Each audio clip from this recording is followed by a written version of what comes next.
Shalom, salam sejahtera dalam kasih Kristus buat kita semua dan selamat tahun baru 2024. Doa dan harapan saya kita semua baik-baik saja dan boleh menikmati berkat Tuhan di tahun yang baru ini. Baik Bapak Ibu sekalian, jumpa lagi bersama saya di awal tahun 2024 ini. Dan kesempatan yang baik ini saya mau mengajak kita untuk sama-sama membaca dan merenungkan firman Tuhan yang akan saya sampaikan dengan tema Natal dan Ketuhanan Yesus. Sekalipun perayaan Natal sudah lewat, namun saya berharap gema Natal selalu harus ada di hati kita dan dalam setiap langkah hidup kita. Ayat bacaan yang akan kita renungkan hari ini adalah Lukas pasal 2 ayat 8 sampai dengan ayat 11. Demikian bunyi firman Tuhan. Di daerah itu ada gembala-gembala yang tinggal di padang menjaga kawanan ternak mereka pada waktu malam. Tiba-tiba berdirilah seorang malaikat Tuhan di dekat mereka dan kemuliaan Tuhan bersinar meliputi mereka dan mereka sangat ketakutan. Lalu kata malaikat itu kepada mereka, "Jangan takut, sebab sesungguhnya aku memberitakan kepadamu kesukaan besar untuk seluruh bangsa.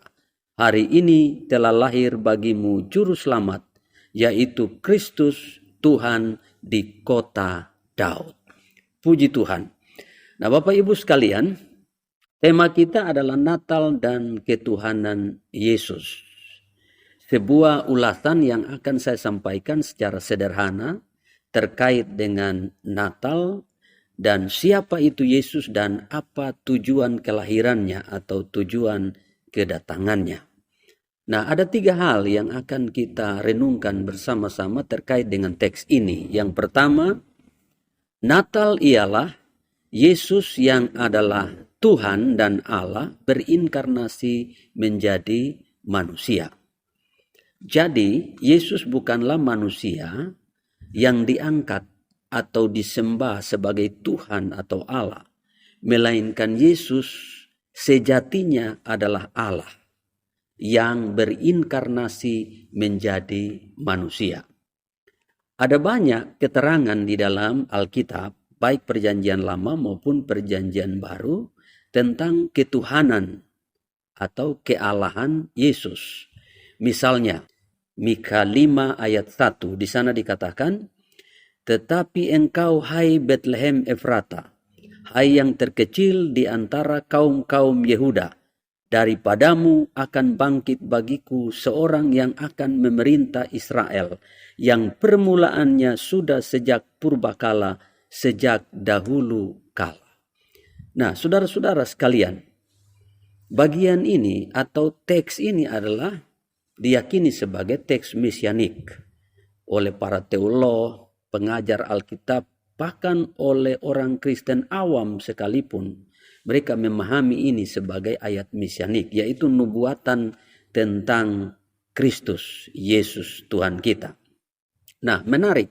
Di dalam ayat ini dikatakan bahwa akan datang seorang pemimpin yang akan memerintah Israel, yang permulaannya sudah sejak purbakala, sejak dahulu kala.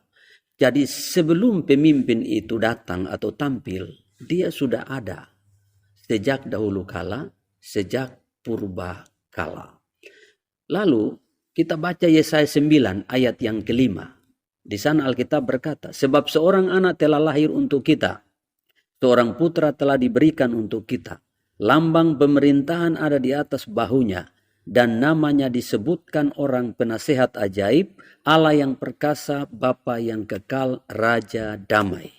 Ayat ini juga dimengerti sebagai ayat mesianik atau nubuatan tentang Yesus Kristus. Dan yang menarik dan luar biasa di sini adalah anak atau putra yang lahir atau yang diberikan untuk kita itu disebutkan orang penasehat ajaib. Kata ajaib mengikuti kata penasehat, berarti ilahi. Lalu kemudian Allah yang perkasa, tidak bisa diragukan lagi. Ya, Allah, dia adalah Allah. Lalu Bapa yang kekal, kata kekal mengikuti Bapa, berarti ilahi dan Raja damai.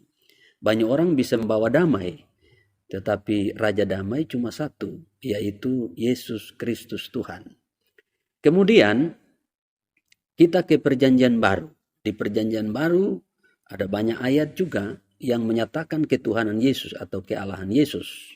Misalnya Yohanes 1 ayat 1-3 lalu ayat 14. Hanya beberapa ayat saja yang kita bisa baca. Di sana dikatakan begini. Pada mulanya adalah firman. Firman itu bersama-sama dengan Allah dan firman itu adalah Allah.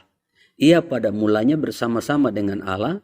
Segala sesuatu dijadikan oleh Dia dan tanpa Dia tidak ada sesuatu pun yang telah jadi dari segala yang telah dijadikannya.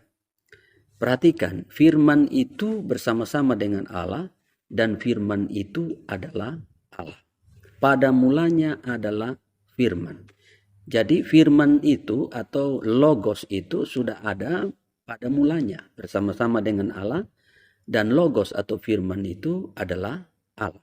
Siapa sebenarnya logos itu? Siapa sebenarnya firman itu? Yohanes 1 ayat 14 berkata, firman itu telah menjadi manusia dan diam di antara kita. Dan kita telah melihat kemuliaannya, yaitu kemuliaan yang diberikan kepadanya sebagai anak tunggal Bapa, penuh kasih karunia dan kebenaran. Ada beberapa orang menafsirkan bahwa firman itu adalah Bapa. Kalau firman itu adalah Bapa, maka pasti akan bertabrakan dengan ayat 14. Sebab ayat 14 berkata bahwa firman itu telah menjadi manusia. Dan firman itu disebut anak tunggal Bapa. Kalau firman itu adalah Bapa, berarti firman itu juga adalah anak tunggal Bapa. Kan jadi aneh. Nah, saudara sekalian, jadi firman atau sang logos yang dimaksud di sini tidak lain dan tidak bukan adalah Yesus. Nah, saudara, kemudian Lukas pasal 2 ayat 11. Di sana dikatakan, hari ini telah lahir bagimu juru selamat, yaitu Kristus Tuhan di kota Daud. Yesus yang lahir itu disebut juru selamat, Kristus, dan juga Tuhan. Lalu kalau kita baca di dalam Filipi 2 ayat 5 sampai ayat yang ke-7, di sana Alkitab berkata bahwa hendaklah kamu dalam hidupmu bersama menaruh pikiran dan perasaan yang terdapat juga dalam Kristus Yesus, yang walaupun dalam rupa Allah tidak menganggap kesetaraannya dengan Allah itu sebagai milik yang harus dipertahankan, melainkan telah mengosongkan dirinya sendiri dan mengambil rupa seorang hamba dan menjadi sama dengan manusia. Apa maksud daripada teks ini? Maksudnya adalah Yesus itu setara dengan Allah atau setara dengan Bapa. Nah, pada saat dia berinkarnasi, dia mengosongkan dirinya atau berinkarnasi menjadi manusia. Dia bukan mengosongkan kealahannya, tetapi mengambil natur manusia untuk ditambahkannya kepada natur ilahinya. Itu yang dijelaskan di dalam Filipi 2 ayat 5 sampai dengan ayat yang ke-7.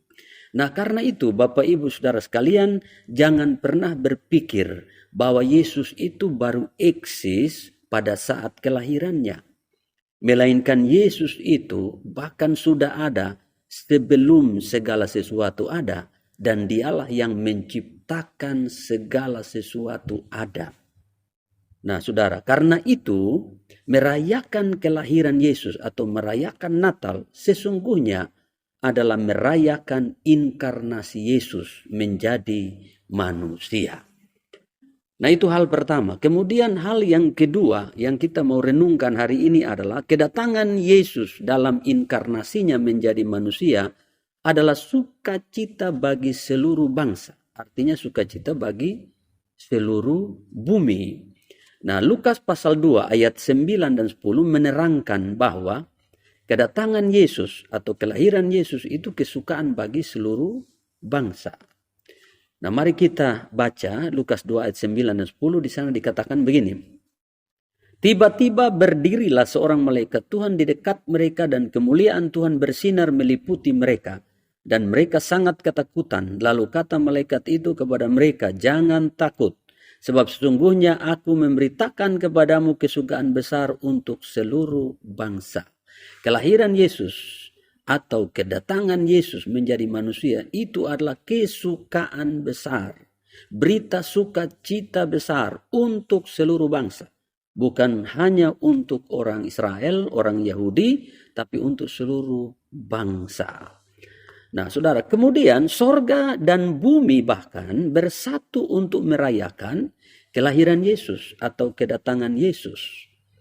Nah, hal itu terbaca di dalam ayat 13 dan ayat 14. Di sana dikatakan, dan tiba-tiba tampaklah bersama-sama dengan malaikat itu sejumlah besar bala tentara sorga yang memuji Allah, katanya, kemuliaan bagi Allah di tempat yang maha tinggi dan damai sejahtera di bumi di antara manusia yang berkenan kepadanya. Luar biasa. Bala tentara sorga turun di padang Efrata untuk merayakan kedatangan Yesus atau kelahiran Yesus ke dunia ini. Lalu selanjutnya, kelahiran Yesus atau kedatangan Yesus ke dunia itu disambut bukan hanya oleh orang Yahudi, tetapi juga oleh non-Yahudi. Para gembala di dalam Lukas pasal 2 ayat 15 itu mewakili orang Yahudi. Sementara para majus di dalam Matius 2 ayat 1 dan 2, bahkan ayat 1 sampai dengan ayat 12, itu mewakili kelompok non-Yahudi. Artinya apa, saudara? Artinya Yesus datang untuk segala bangsa itu benar-benar digenapi di dalam keterangan Lukas 2:15 dan juga Matius pasal 2. Nah, karena itu Bapak Ibu Saudara sekalian, kabar baik yang saudara dan saya tidak boleh lupakan adalah Yesus datang untukmu, Yesus datang untukku. Yesus datang untuk seluruh bangsa, untuk seluruh manusia yang berdosa.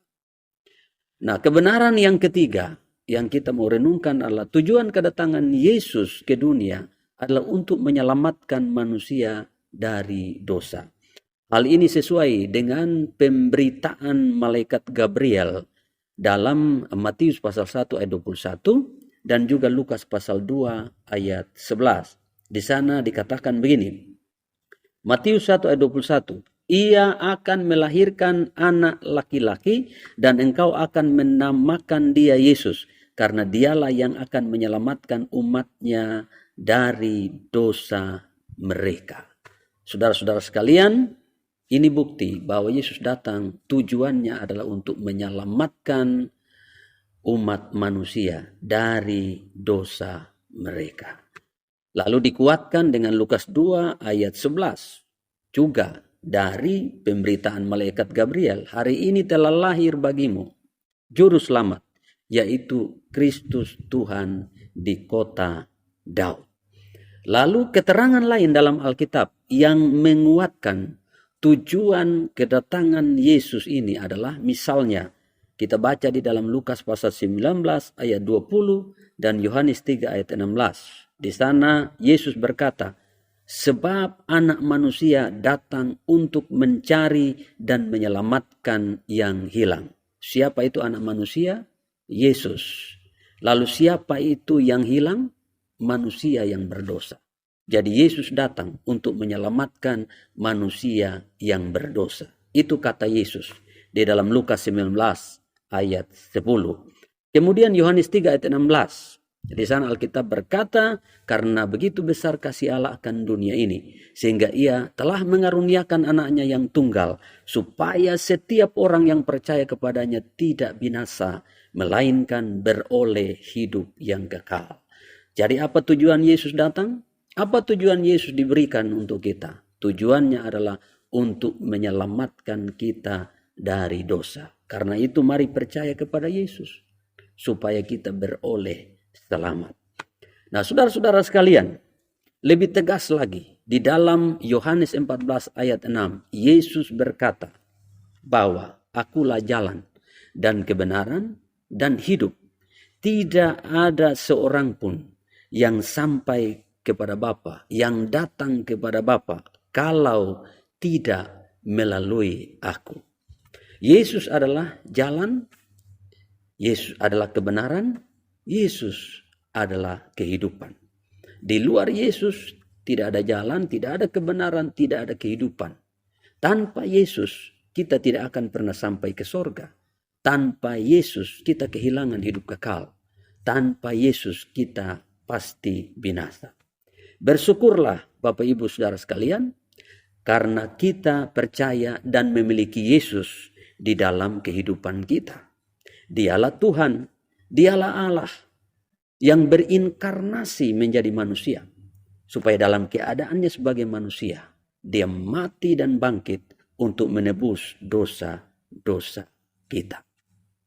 Bagi Bapak Ibu Saudara sekalian, para pendengar daripada renungan ini yang mungkin belum terima Yesus dan atau belum memiliki Yesus secara pribadi dalam hidupnya, putuskan sekarang untuk menyambut Yesus dan memiliki Yesus di dalam hidup saudara. Sebelum terlambat, sebab tidak ada juru selamat lain kecuali Yesus. Tidak ada Tuhan yang bisa menyelamatkan kecuali Tuhan Yesus Kristus. Hanya dialah Tuhan. Hanya dialah juru selamat yang menyelamatkan manusia dari dosa. Demikianlah renungan firman Tuhan untuk kita semua. Saya berdoa kita semua tetap beriman kepada Yesus, memiliki Yesus dalam hidup sampai hari Maranatha. Tuhan Yesus datang kembali. Amin. Tuhan Yesus memberkati kita semua.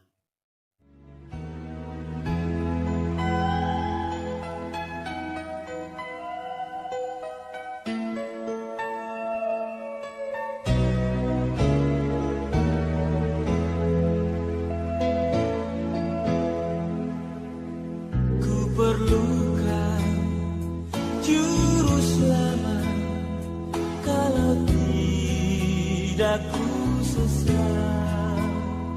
Selalu harus ku rasakan bahwa Tuhan ku dekat, maka jiwaku tenang, takkan takut dan enggan bila Tuhanku membimbing ku di malam pun tentram.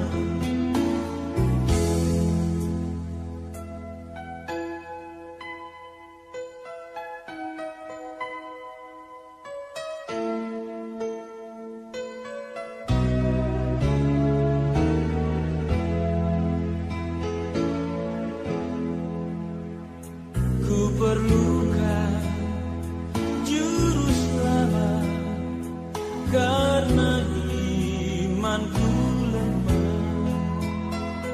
Hiburannya menguatkan, sungguh tiada bandingnya.